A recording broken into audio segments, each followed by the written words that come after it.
Hello po mga kaibigan, mga kasikap. Good morning po. Once again, meron na naman pong napisang itlog at ito na po yung kanyang sisiw. Ito po. Every morning,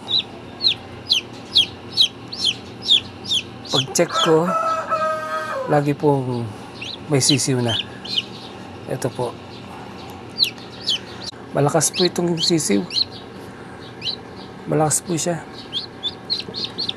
Okay. So pakita ko po yung apat na nandun na sa karton. Sama-sama po sila.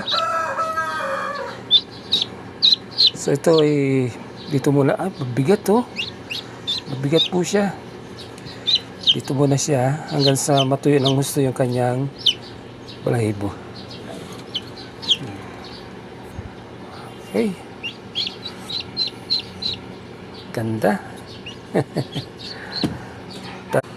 Sunod-sunod na po ito. Halos araw-araw kasi yung date niya. Sunod-sunod din. Okay. Every day ay nangingitlog po yung mga inahin ng sisiw. So yan. So every time na meron pong sisiw na napipisa, chine-check ko yung paa. Kasi dalawang beses na merong napisang itlog pero yung paa ay yung isa crippled po. Hindi makatayo ng maayos. So chine-check ko yung paa. Ang mangyari doon sa dalawang sisiw na crippled yung isang paa ay hindi po nagtagal, namatay din po. Ayan. So ayan, okay po. Perfect ang kanyang paa. Okay, tara, tingnan po natin yung apat. So dyan muna siya hanggang tanghali. Alas 6 ng umaga hanggang tanghali siya dyan. Okay. Okay, ito na po yung apat na sisiw. Ang lulusog po nila. Okay. Ayos. So, pang-5 na. Ito yung pang-4. Ito yung pang-4. Tapos yung isa doon sa incubator, pang-5. Okay, matatakaw po sila. Lalakas kumain. Napapakainin po natin. So, ganito lang po ang aking pagpapakain sa kanila. Ayan.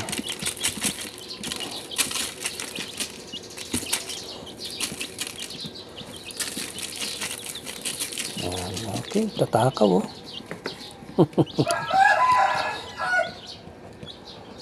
Yung 7 more than 1 month, ililipat ko na po sila mamaya dun sa maluwag-luwag na kulungan.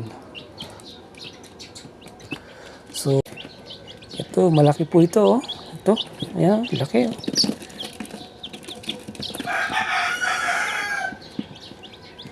Yung mga paa po nila ay may balahibo. Talagang nalahian sila ng Brahma. Wala na silang tubig. Ladyan ko ng tubig. Okay. Oh. May ng tubig.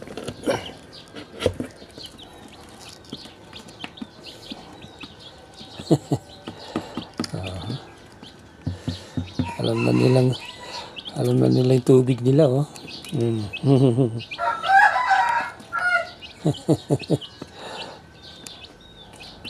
Ayos. Nakakatuwa po mga kaibigan. Nakakalibang. Nakakawala ng stress. May panibagong itlog na naman mga kasikap. Ito 2 piraso. So yan. So magkaibang kulay ano. Okay.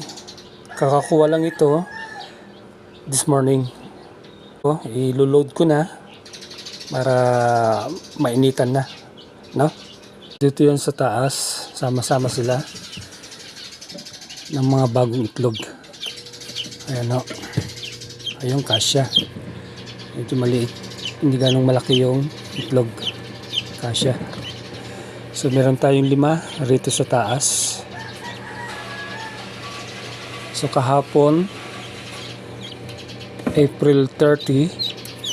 So mapipisa po ito May 20. Naha. 21 days. Okay, so matagal-tagal na paghihintay yan.